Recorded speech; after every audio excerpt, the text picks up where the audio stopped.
Good evening all and welcome. I am incredibly excited about this video. Today we have 15 mind-bending and genuinely brilliant glitch in the Matrix and time stories. Trust me, these are some of the best ones I've ever read. So get ready for a truly brilliant video. Why don't you like it early? Go on. But for now it's time to get comfortable and let the darkness take control.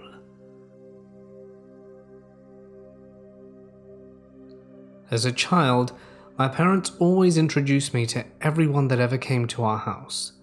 I was taught to shake my hand with them and say, "Hi, my name's Anthony, what's yours?" This was a rule that could not be broken.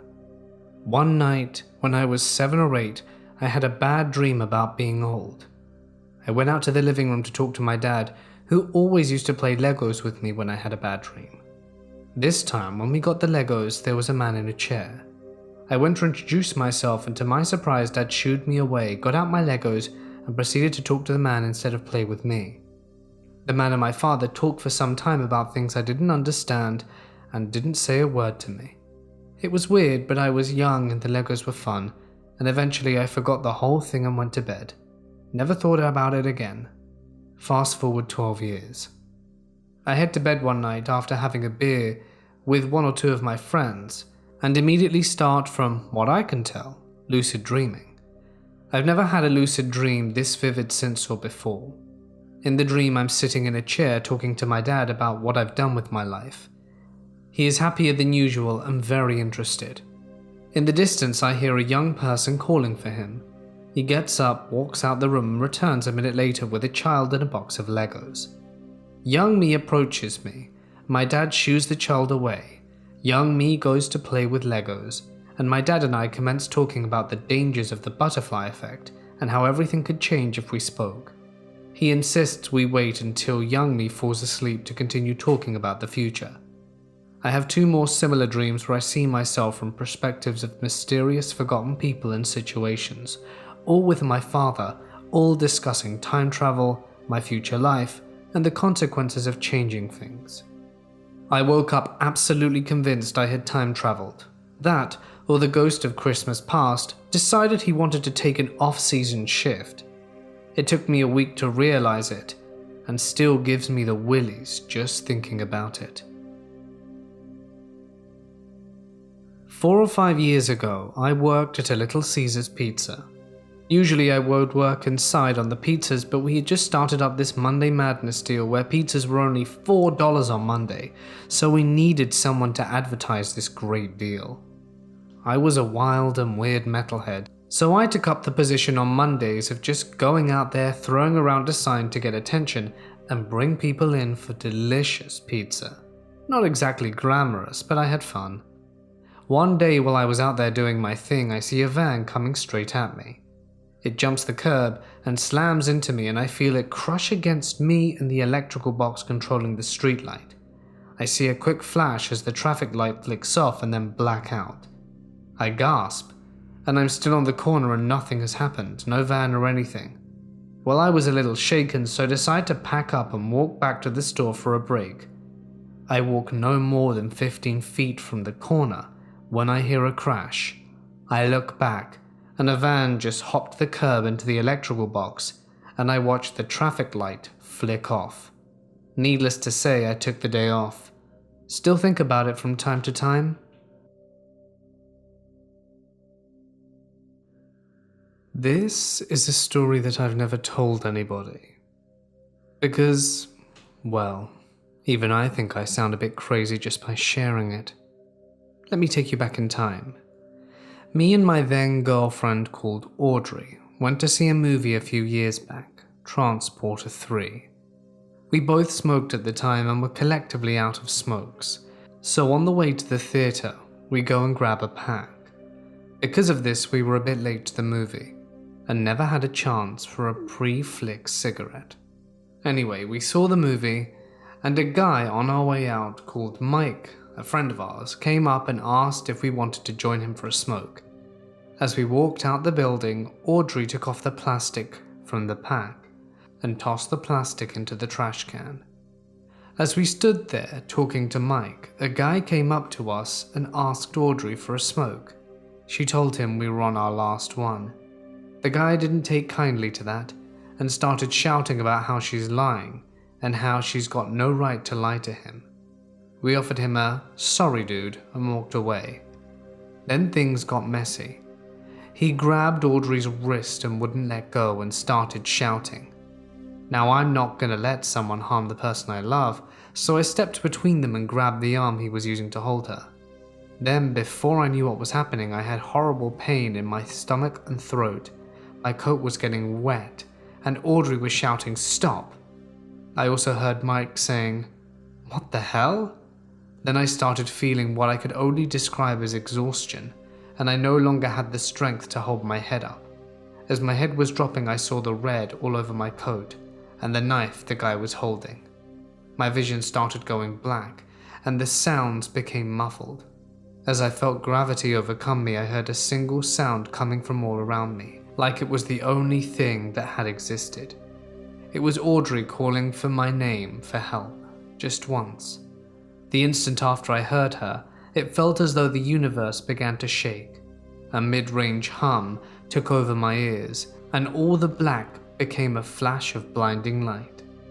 Then I was inside the movie theater next to Audrey and Mike, apologizing for startling us so badly. We were apparently white as ghosts. He then asked us if we would join him for a smoke, and Audrey quickly declined. We left the theater without saying another word to each other. I decided to break one of my own rules when I asked Audrey for a cigarette when we got to the car. She took them out of her jacket and put the plasticless pack on the dash in front of me. I began shaking when I opened it and saw a single smoke missing. Audrey let out the most fearful scream I've ever heard in my life when we drove past a guy walking through the parking lot. It was him. She insisted she stay the night at my house. When we arrived at my place, we turned on all the lights and just cried in each other's arms. I asked her about it next morning and she confirmed it wasn't all in my head, but that was to the extent we ever talked about it. And I'm sure this experience is what led to the end of our relationship. Things got too intense between us after that. 10 years ago, I was returning home from a road trip with 2 friends. I received a phone call from my parents asking when we would be arriving, and I explained that we were about 25 minutes away. About a minute later, we come around a bend. It was a full moon and we could see the reflection from the lake below us, and other than that, the road was completely empty. Suddenly, everything went completely dark in the car. No lights from the dash or gauges or headlights on the road, and the music also stopped and restarted the beginning of the CD we were listening to. There was now a vehicle pulled over by the police about a quarter of a mile in front of us that hadn't been there one split second before. I assumed I had dozed off for just a moment, as it was late, and I thought it was still quite peculiar though. After about a minute, the driver of the car turned the music all the way down and said, "Did that just happen to anyone else?" The other passengers in the back seat sat forward and abruptly exclaimed, "I thought I just fell asleep." We then realized the clock in the car was reading an hour later than it just had a minute before. To keep ourselves from freaking out, we decided that the car had possibly had a momentary electrical failure and reset the clock to an odd time, turned off the dash, lights, headlights and gauges, and restarted the CD player. But when we arrived home 25 minutes later, we were an hour late, and I am missing an hour of my life.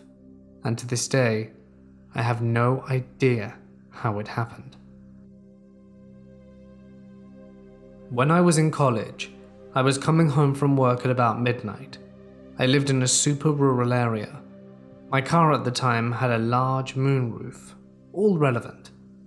I pull up to a stop sign about a mile outside my town, only corn, fields and soybeans surrounding me, when out of nowhere this insanely bright light comes up down on top of my car, like so bright I can't see where it's coming from. When I look up, we have had Samaritan helicopters that have flown over our house with those bright spotlights looking for a safe place to land when there was a car accident far from town. So I'm looking up and trying to see if I can see the helicopter above me, but this light is so bright I can't see a thing. I remember very slowly starting to make the turn for the stop sign towards town, when the light took off super fast ahead of me, expanded, and I can only describe it like something you would see in a space movie, and then disappeared. Next thing I knew, I was crossing the bridge into town, which was about a mile away from where I last remembered being. I have worked at this sandwich joint for over a year and a half. We run a tight-knit crew. I'm a good employee, in good standing with the owner and manager, and I am a little bit of a night crew manager myself. The restaurant itself is very slow, as we tend to receive maybe 20 to 30 customers within my entire 6 to 7 hour closing shift. This means that I naturally tend to start conversations with customers. I like to figure out where people work from their day jobs, where they went to college and how they live their lives and all that stuff. You can say I get personal, but hey, people like it when I'm not just some robotic employee. I even met a dude who went to Berkeley Law School, and he told me lots about life at school and all that. But that's neither here nor there. I like to talk to people. It gets me through the day, and generally people are pretty damn nice about it. I even have a mini little arsenal of conversation progress. Just heading home after a long day's work, huh? Nice, where'd you work? Oh, that sounds cool, did you need a degree for that? Oh nice, where'd you go to college? Did you like it there? Most conversations are extended versions of that, and it usually gets interesting hearing about such diverse backgrounds. Now, about a week or so ago this man came in. I would say early 30s, dark hair, dark features, sweatpants, a Nike sweatshirt and a hood up. It was about 9:30ish and I was ready to close this bad boy up and go home. But I had another half hour to kill, so I said screw it, let's start a conversation with the guy. Maybe his dad is like a congressman or something cool, or maybe I'll learn something from him. But holy hell, this guy was creepy. He wouldn't meet my direct eye line. He would talk to me by looking between or above my eyes. He kept his hand tucked in the back of his pants waistline. I realize that sentence is a bit hard to visualize, but the best visualization I can give is like when people tack a gun on the back of their pants. It was like he was clutching a gun. He kept his hands there the entire time. He was looking nervous and reluctant, as most people who commit robberies do. And as the sandwich making progressed, I was becoming more and more sure that I was about to be robbed. He asked for a ham sandwich on white bread. The way we lay ham is pretty formulaic, but due to his creepy demeanor, I was admittedly feeling nervous. The 8 slices of ham ended up being folded over at different ratios, laid on top of each other sloppily, and did not look like too much of an appetizing sandwich. The man asked for Swiss cheese.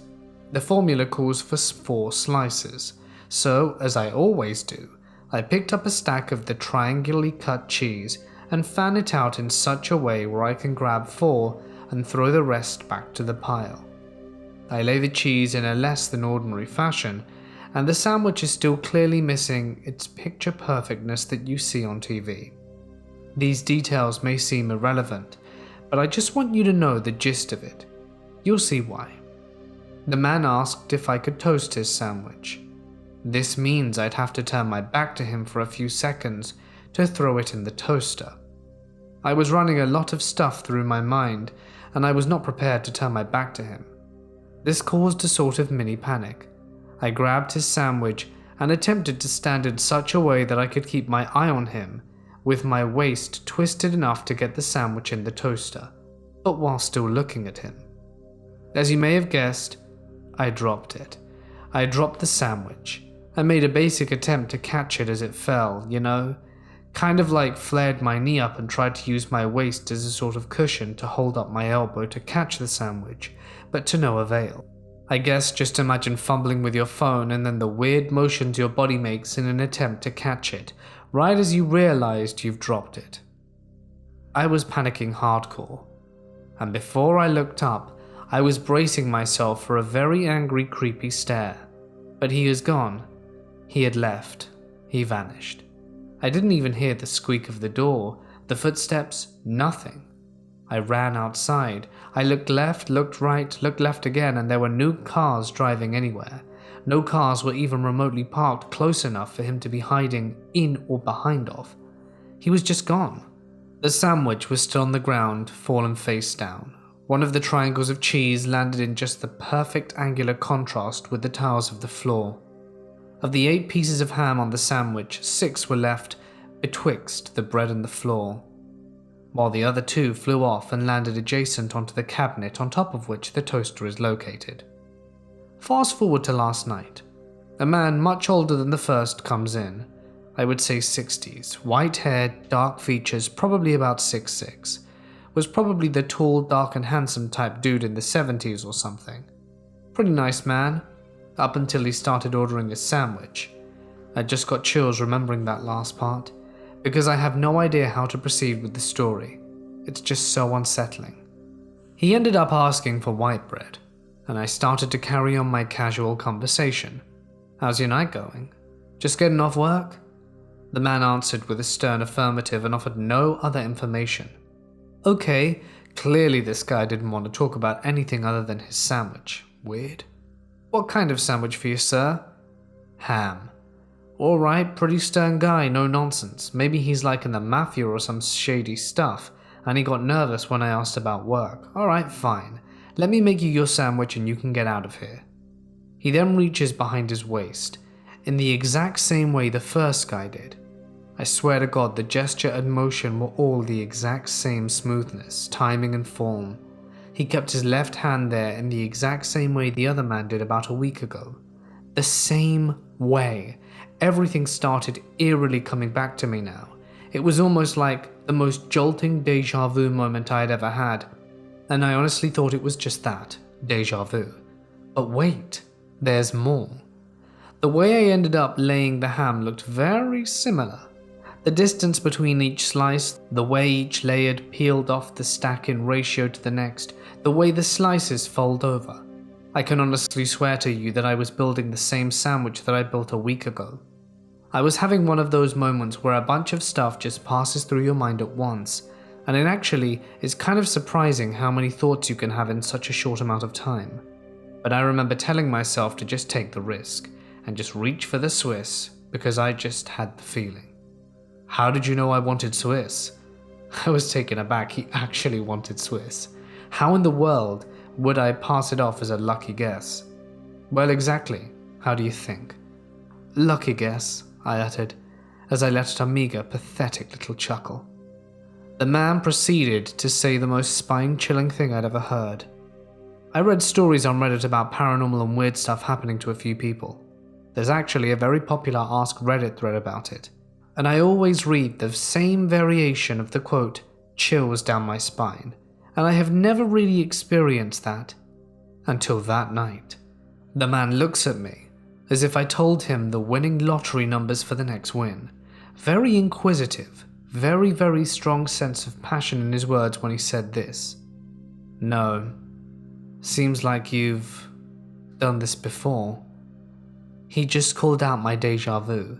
He just confirmed to me that he was aware of my deja vu. At this point, the phrase the time traveler just made its first entrance into my mind. I looked at him with the most ridiculously awestruck impression. I sat there staring at him for a good 5 seconds before I laid the cheese. It was a surreal moment. It was like the climax of this confrontation had already happened. But I still needed to lay the cheese and veggies, roll the sandwich up, and then ring him up at the register. How much creepier is this gonna get? I just didn't get it. I picked up the cheese in the exact same way I always do, fan out the top 4 slices and lay them back down. I was looking down at the same sandwich I had built a week prior, and I swear to you the cheese, the bread, the ham, everything was just so uncannily similar. I credit myself to being a rational dude, so at this point I was just calling it deja vu and trying not to feel disturbed. The man said, just lettuce and mayo, no toast. Phew, no toast. Thank the good Lord he didn't want it toasted. This deja vu is over and it's all just a coincidence, right? Well, some of you all may not know, but there's a thing called a hot food tax in some places. Therefore, when a sandwich is toasted, there's a button for hot food taxation, and it's something like 12 cents. So as a force of habit, I read the order back to the customer in this fashion. "Alright sir, so ham sandwich not toasted with a bag of chips and 2 cookies." He looked very concerned with why I mentioned it was not toasted. "Why did you have to specify it's not toasted?" he said. Then I explained to him what I said above, all about the hot food tax blah blah force of habit, because if a sandwich is toasted, you repeat the order like, "Alright, a ham sandwich toasted with crisps and a drink, blah blah blah." And after explaining that to him, he was just kind of inquisitive about it. Nothing too weird. I didn't want to keep him any longer, so I took his card, swiped it, and could not wait for him to get out. As he walked out the door, he looked back at me with the creepiest smile you can conceive in your little imaginations. He turned around and says what I honestly did not think I'll ever forget. "Just to let you know, I did not toast the sandwich because of the tax. I'm not that cheap." Okay, the guy's trying to lighten the mood, right? Sweet. Yeah, I know he's not cheap. I mean, it's 12 cents. But he felt the need to tell me the real reason he didn't get it toasted. "I just didn't want you to drop it." And just like that, he was gone. I still have chills everywhere. This was without a doubt the most spine-chilling thing I've ever experienced. I explained the whole thing to my father, and he came up with the idea that those 2 men were probably father and son, and were just messing with me. Am I making the rest of the details up in my head? Impossible. Do you know why? The man who owns the restaurant I work at owns one other one. Just one other, halfway across town. When Guy 1 came in, I was at a store about 8 miles away from the store that Guy 2 came in. The realistic chances of those 2 men knowing each other and tracking me down, finding me across town and messing with me like this is impossible. I and 3 other employees, the manager of both stores, the morning shift leader and my counterpart, the co-night shift manager, are the only 4 employees that jump between the 2 stores, and the chances of this being a planned and methodical prank is absolutely outrageous. I have no idea what I experienced, but if you actually took the time to hear all this, please tell me if this is a legit glitch in the Matrix. I was talking to my best friend one day about life and things were really calm and chill. My disclaimer here is that I was decently tired but have never hallucinated nor sleepwalked before or anything. It's still plausible that that was the cause, but it felt so different. To continue, randomly in the middle of our conversation, she said that I entered some sort of trance and everything I said sounded like I was repeating it from a script. During this time, I remember opening my eyes and saw an oak desk under me with a paper with words and equations all over it. I remember writing with some sort of quill, but it was made of an animal bone, which was quite strange. So as this happens, I'm reading through the scribblings, and then it hit me, a huge wave of excitement and relief, as if I'd discovered something huge on this paper. And then I woke up and told my friend about it, and she suggested that it might be me in a past life or a memory or something. Maybe I was an inventor. I would throw all of that away and not worry about it, if not for what happened next. I smiled at her and began spewing out all kinds of knowledge. She was smart enough to write some of it down. And this is what I was saying to her. Our universe is a shadow of another, meaning that our 3D world is a shadow or projection of a 4D world. I made it clear that it was possible that our universe might be a shadow of a shadow. The speed of light, quantum entanglement, gravity, and other universal laws are all footprints that prove this, and will be shown to the world in the next few years. I made it clear that nature would not allow for a natural speed limit in the highest order universe. All human consciousness in every human is actually of a single being in a higher order universe. This means that we are all connected in a very direct way. We do have free will, and I kept repeating this one for some reason, and stating that if we did not have free will, the random cosmos would not exist. I don't know what that means. It was such a strange experience because I woke up crying and smiling at her. I explained that I saw my past life and could feel things that he felt, the excitement and whatnot. We talked for a while and she explained everything that I told her and everything she wrote down, so little of it made sense to me.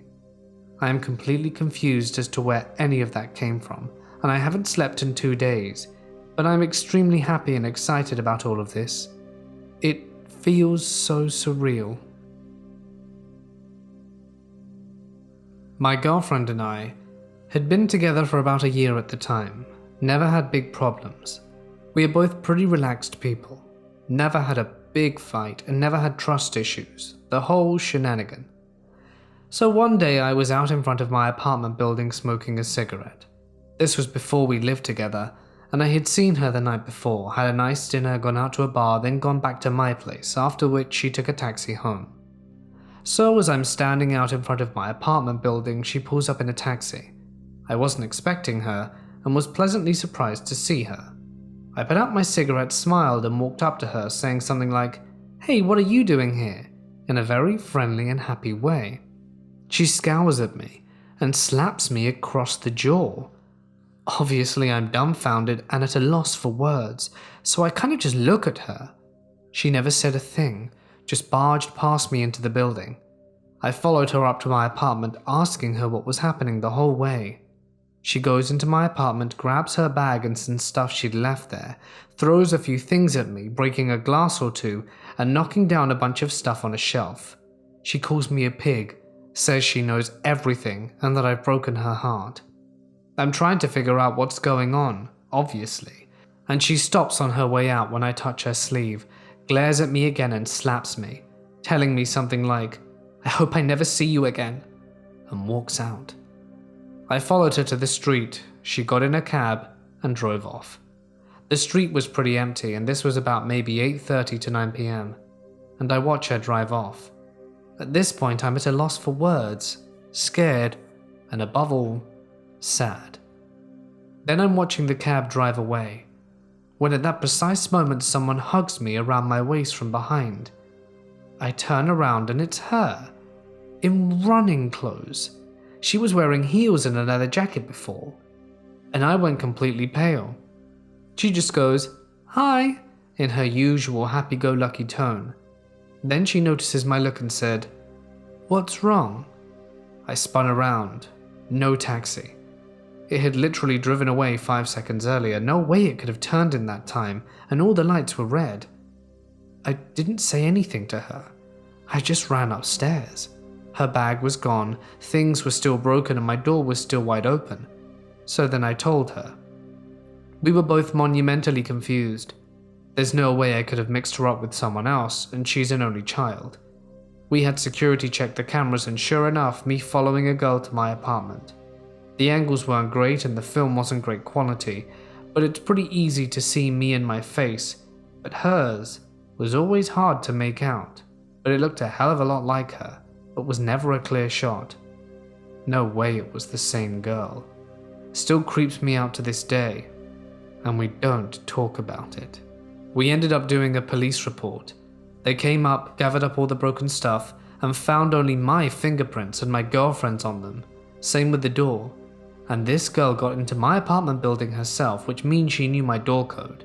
A little while after, I had a conversation with a professor at Columbia who's a family friend about this situation, hypothetically not wanting to sound the fool. He teaches something like philosophy and other things to do with superstition and explaining the unexplainable. One of his explanations was very close to this.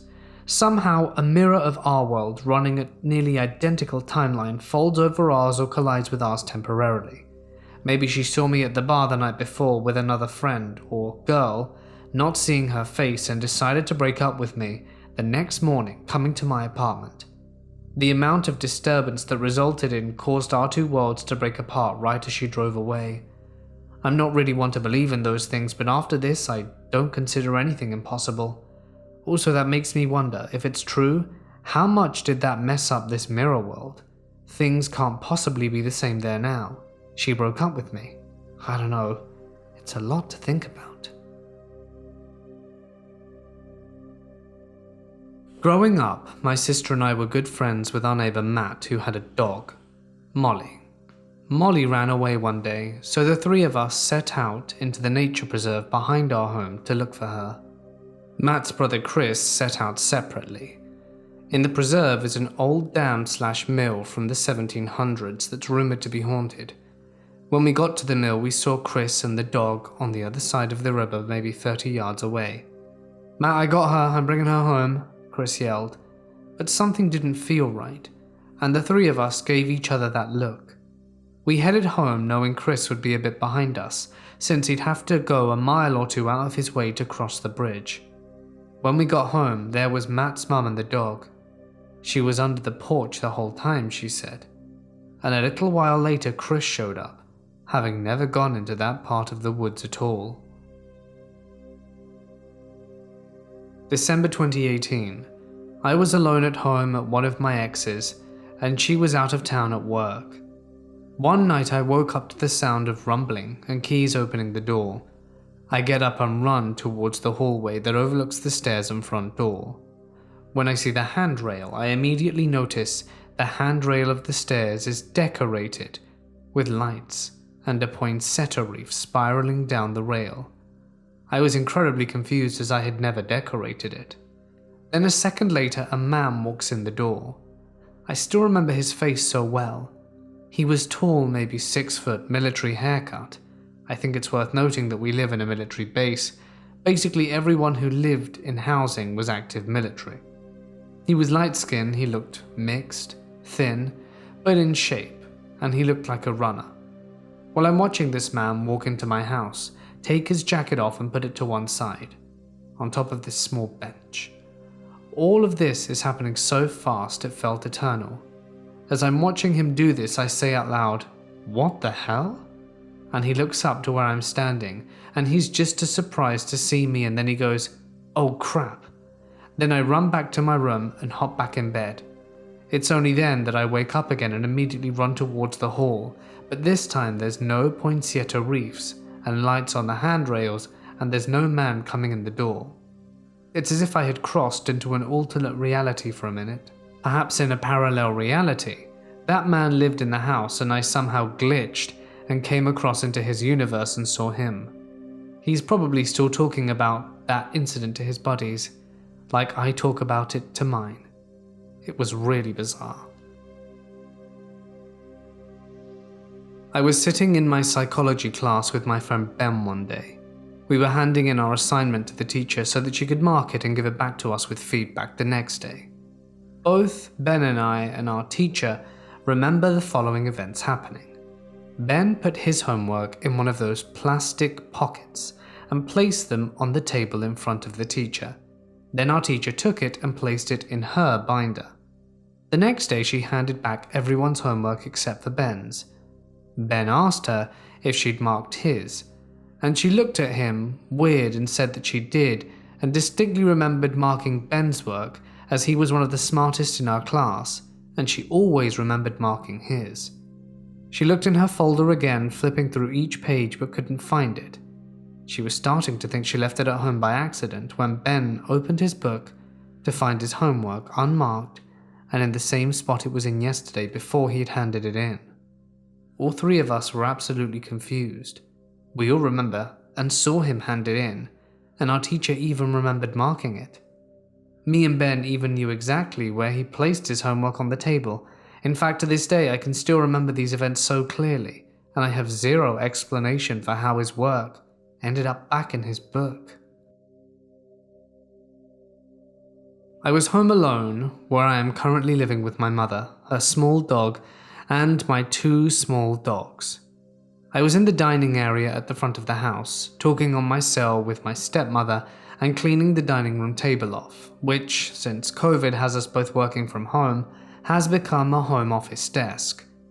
In the dining room and directly in front of this desk/table, there are 2 large windows that run up the height of the wall from the ceiling to the floor.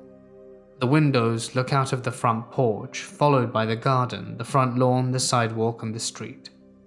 If I look out into the left or south, I have a clear view of the driveway where I was always parked on the left, and my mother to the right.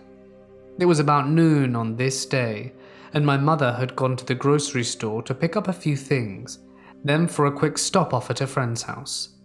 I didn't know when she would be back, but as I was standing there chatting away, organizing my home dining office area, I stopped for a moment to gaze out the window. I was half paying attention to the conversation with my stepmother and halfway thinking about how I would like to decorate the front of the house for Christmas this year, when I saw my mother pulling up on the street heading to the driveway. I watched until she was slowing and turning in, and thinking nothing of it, I walked over to the coffee pot to top up my mug. As I was pouring the coffee, I remembered that she had mentioned stopping for groceries, and if she had done so, she would have wanted me to help her carry them in. So I took another look out the window to see if she appeared to have the groceries, and sure enough, she was now parked in the driveway, and out her car, standing behind her with the trunk open. And I assumed at the time it was to collect the bags and carry them in. I told my stepmom I would talk to her later, and we hung up. I set my coffee down with my phone on the kitchen table and headed out the front door, which I should mention is less than 10 paces away from where I was standing. I opened the front door, walked out onto the porch and stopped dead in my tracks. There was no mother, no mother's car, no nothing. Her side of the driveway was completely empty, except a neighborhood cat. Strange, I thought, but quickly assumed that she had forgotten something at the grocery store and decided to go back to the small corner store in our neighborhood to get whatever it was. However, no sooner had I considered that possibility did I then consider that it would have been quite difficult, if not impossible, for her to have put the bags back down in the trunk, close it without me hearing it, get back in the car, and back out onto the street and drive away in the small amount of time it took me for me to set my phone and mug down and walk out the front door. She would have had to have made a mad dash out of there, and backing out of our driveway, unless you're looking for a collision with another vehicle, has to be done slowly, as our driveway is on a rather steep incline, as we live in the southern part of the USA, in Louisiana, known for the heavy rains and flash flooding all year round, hence the incline. If you back out too quickly, you might get lucky and get away just as quickly, but your rear fender will not be coming with you. Secondly, my house is the last house on this side of the street that actually faces the street, which runs from north to south. The house next to us, the actual corner house, faces the street that crosses ours, running west to east, and because of that, the fence that runs the length of the backwood also runs the length of our driveway, and continues almost all the way down to where the curb brings the street and driveway together. The design all but blocks the view we have of any oncoming traffic from the south. If you back out too quickly, you can easily back out in front of an oncoming vehicle that was just out of view moments earlier. Lastly, if there were an annual award handed out for slowly backing out of driveways or pulling out of parking lots, my mother would have her walls covered in plaques and trophies. I've never seen her rush out and go speeding down the street, not ever in my entire life. Considering all this, I decided I would call her to see where she had gone to and settle the matter, all the while staring and having a little chuckle with myself as I remembered those glitch in the Matrix stories I had grown so fond of. I called and she answered, and when I asked why she'd left, she answered me with a bit of confusion, telling me she had gone to a friend's house and then to the grocery store, and reminded me that she had told me as such before leaving the house earlier that day. When I told her that I had seen her come home and that I was asking about where she'd gone to then, not this morning, she had absolutely no idea what I was talking about.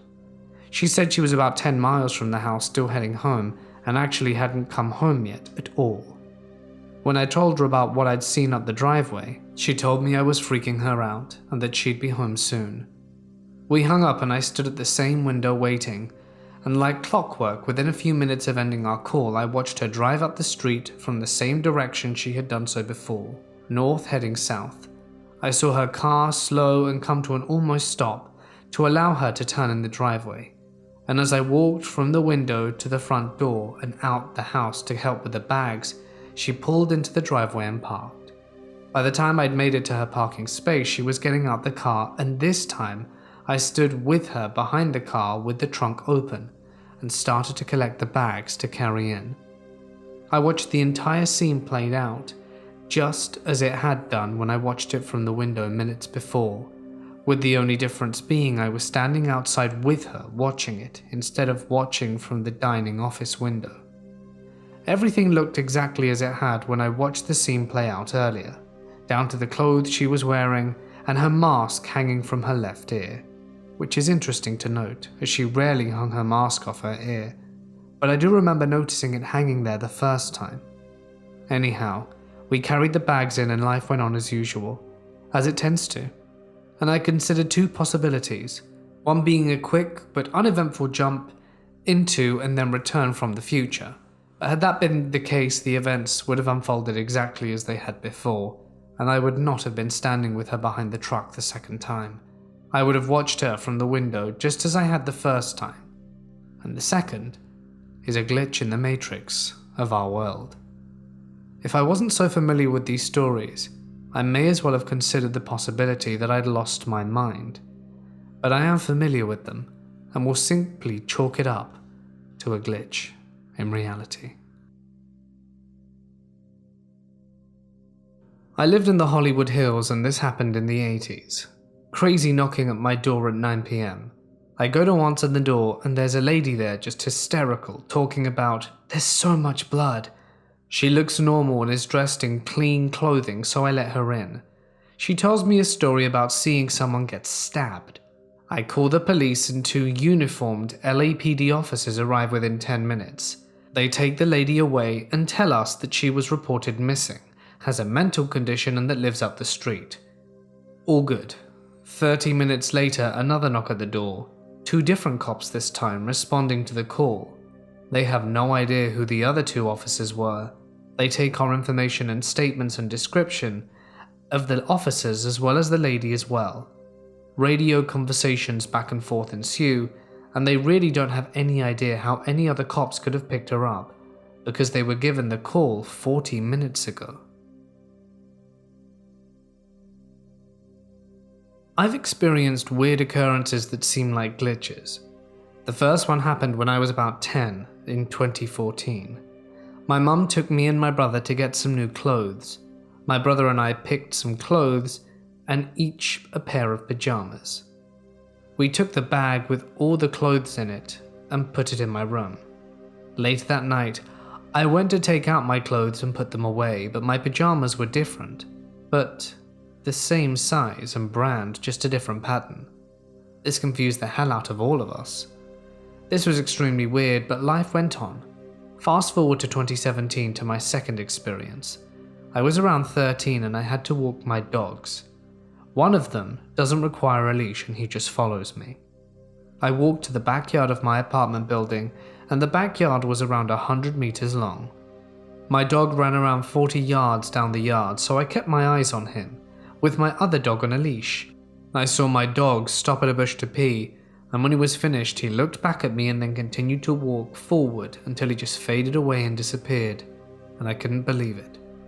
Not 2 seconds after I saw him fade away, he was sitting behind me, and all of this happened within about 7 seconds. I know there's no possible way he could have run 40 yards right to me and sat behind me without me seeing it. That same summer I was staying at my dad's house, and I realized I left my headphones at my house. I found a pair of white Sony earbuds in a drawer and figured I'd use those. 2 days later, as I was leaving, I left those white ones in my desk drawer so I'd have a pair at my dad's house. The next weekend my mum was doing laundry. When she called me in, she said, "Stop leaving your earbuds in your pocket. I'm not buying you anymore." She pulled out the ones I knew I left at my dad's, and I even said that but figured it was possible I'd accidentally brought them home. But the pair of pants she found them in were jeans, and the weekend I was at my dad's I had sweatpants. This had me very confused, but I didn't think much of it after.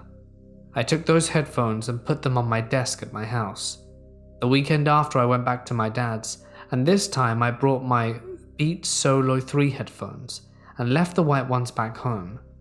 I got to my dad's, opened my drawer, and there they were, the white Sony earbuds, the same ones I'd just seen at my house 45 minutes ago. It was like all of a sudden I had two pairs and they were identical, down to the faded white color rubber wire with the same stains about an inch down from the left speaker, and it had me dumbfounded. I left those in the drawer and didn't use them, and then when I went home again, the duplicated pair was still on my desk. I used them for a bit, but sometime during the whole week those headphones vanished, and I hadn't realized for a while, and everyone in my house was certain that they didn't take them, and were convinced I'd left them at my dad's. I walked into my room, opened my drawer, and they were gone as well. No one had been in my room either, so I have no idea what happened and where those earbuds went. I'm still confused to this day. In December 2018, I got a brand new airsoft pistol, so I went to my friend's house and we planned on shooting targets from his back deck. One of the magazines to my pistol I had lost. I had 2 of them, and one of them was gone. We had only walked about 20 square feet of his back deck, and we searched every inch of it but couldn't find the mag, and I was annoyed but figured I'd buy a new one. The next day, we went back outside to continue shooting the airsoft guns, and my friend found my missing mag on the complete other side of the yard. We hadn't even been in that one, or remotely close to it. This again confused me. 6 months later in June, my friend and I were on the phone making plans to hang out later that night, when I told him I had to go feed my dogs, which took about 3 minutes. I got back to the phone when my friend asked me if I was okay, and I said yes, and asked what he meant. According to him, he heard static, and he heard me talking, but it wasn't me per se. It sounded like an older version of me, much deeper. I looked at my phone, and it said we'd been on the phone for 9 minutes, and his said 18.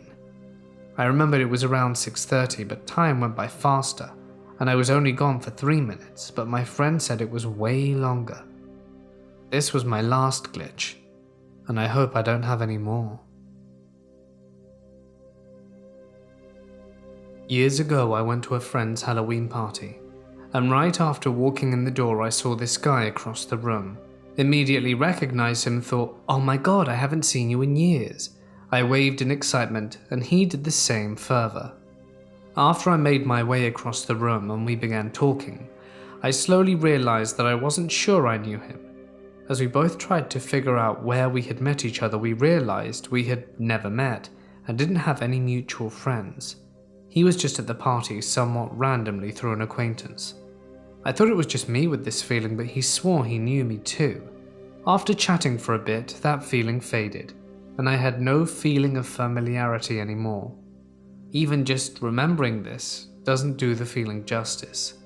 It was just so strong, like revisiting a place you've spent a lot of time in but haven't seen in such a long time. Anyway, we figured out we didn't know each other and had never met, and we were both somehow mistaken. I figured out we must have been best friends or lovers in another life. I'm not really sure I really believe in past lives, but it was such a strong feeling that I've never felt with anyone else, and I doubt I'll feel ever again. And it's something I simply can't explain. Hey guys, it's Mort here joining you from the 14th dimension. I hope you enjoyed tonight's video. I'm not gonna lie, these are some of the best glitch stories we've had. It takes a long time to find top quality glitch stories, but I'm really happy with what we put together today. It was really, really good. I really liked them, the glitch stories. The sandwich one made me laugh and I loved it. They're all brilliant and all really freaky and really makes you think, is this the real life or just fantasy? I suppose we'll never know. If you enjoyed it, be sure to let me know down below. As always, I'd like to extend a huge thank you to my lovely, wonderful, and generous members and patrons whose names you can see on screen for helping me with the running of the channel and the like. You guys are amazing. Thank you. But for now, I think I'm going to leave the video here. Links to more stuff that you can watch if you want more at the end. So for now, stay awesome, and I'll see you in the next one.